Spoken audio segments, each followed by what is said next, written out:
We start this hour in the United States, and hundreds of demonstrators marched through Los Angeles on Sunday to protest the deadly crackdown in Iran, waving Iranian and Israeli flags along with "Make Iran Great Again" signs. The protests were sparked by weeks of unrest in Iran, which has led to more than 5,000 deaths, according to rights groups. The unrest, which began on December the 28th over economic hardship, escalated into calls for the end of clerical rule. However, Iran's supreme leader, the Ayatollah Ali Khamenei, has blamed US President Donald Trump for fueling the demonstrations. Meanwhile, Iran's President Masoud Pezeshkian has warned that any attack on the supreme leader, Ali Khamenei, would be seen as a declaration of war. Let's listen into what some of the protesters in Los Angeles had to say. I am incredibly emotional the last 3 weeks. So many innocent young people just for wanting freedom and a better life have been on the streets without anything to defend themselves, and they have been killed in the most cruelest way. And it's devastating. The blood is so much that they had to bring a fire department to wash the blood from the hospitals and the streets. It's beyond bad. And we are very optimistic that this regime is going to go down and then we're going to go back to our country. It is very privileged to see some young generation that they are here without seeing Iran. They are fighting for Iran. They are here to change the regime in Iran, and then this tyranny regime has to go. It is the end of the regime. Joining us now is Ambassador Prabhu Dayal, a former diplomat, joining us live from New Delhi. Thank you very much for joining us, Ambassador. The contention over Iran continues. An internet blackout still is persistent in the country, despite little trickles of information that we are getting through. But we have an updated death toll now. Over 5,000 people have been killed since December the 28th, when these protests first started. A significant number, of course. However, we are learning that these protests inside Iran are starting to be quashed, whether that is they are lacking momentum or, of course, because of the brutal repression which the Iranian regime is placing on them. However, calls for a change to Iranian clerical rule remains echoing around the world.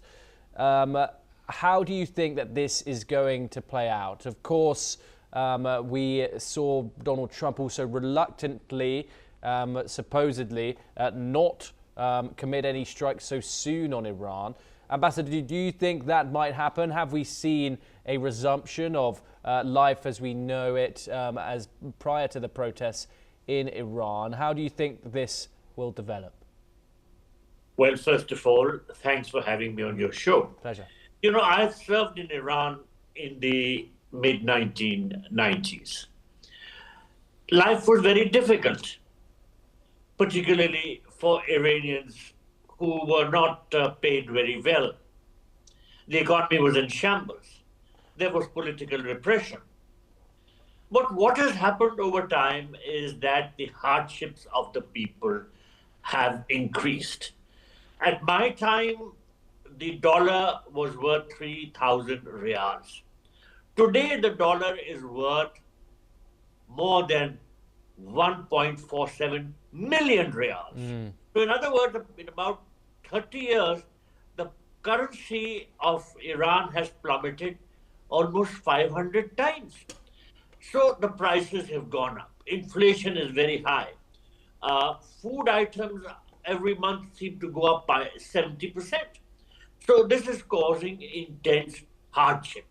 And the Iranians living within their country have relatives who are abroad. There are many of them in the United States. In fact, Los Angeles is the place where the largest number of Iranians reside. In fact, many Iranians whom I met within their country used to refer to Los Angeles as Irangeles, simply because of the large Iranian community there. Now, naturally, these protests which are going on within Iran. And incidentally, despite the quelling of these protests by the regime, the protests are not dying down, simply because public anguish is very high. And there is support for the protesters from a number of countries. In fact, people have been waiting for some sort of decisive action by President Trump, because he had said that help is on the way. But that expectation seems to be continuing. So I would say that the protests have died down, but naturally the regime is very repressive, and it is assisted by the Iranian Revolutionary Guard Corps, which is a very well-armed military outfit, and that is quelling the protests. But because the basic causes of the protests are not yet eliminated, and they can't be eliminated, because firstly, the Iranian economy is in shambles. Secondly, there are American sanctions. Iran is a country which has a very high amount of oil reserves, but it is not able to sell. So the economy is only plummeting downwards. So what can the people do? They have to come out on the streets and vent their anguish. And these protests are finding echoes in Iran, which, as I said, has a very large Iranian origin community. In fact, Los Angeles has become Ambassador, we have a limited amount of time. I just wanted to hit another point here. Of course, Reza Pahlavi, the son of the ousted Shah, has been a focal figure in these protests, and of course has held press conferences in Washington. We're seeing his image in some of these visuals where the protesters in Los Angeles are holding up his image, wanting him to return to Iran. What do you think the symbolism of that is? Do you think Reza Pahlavi realistically can become a Shah again in a state that ousted that old regime, or is this political signaling symbolism symbolizing an Iran that's free from the current regime? Well, firstly, Reza Shah Pahlavi supports the protests. So I'm not surprised if he makes televised appearances to support the protesters and to oppose the regime, because the regime and the Pahlavis are sworn enemies.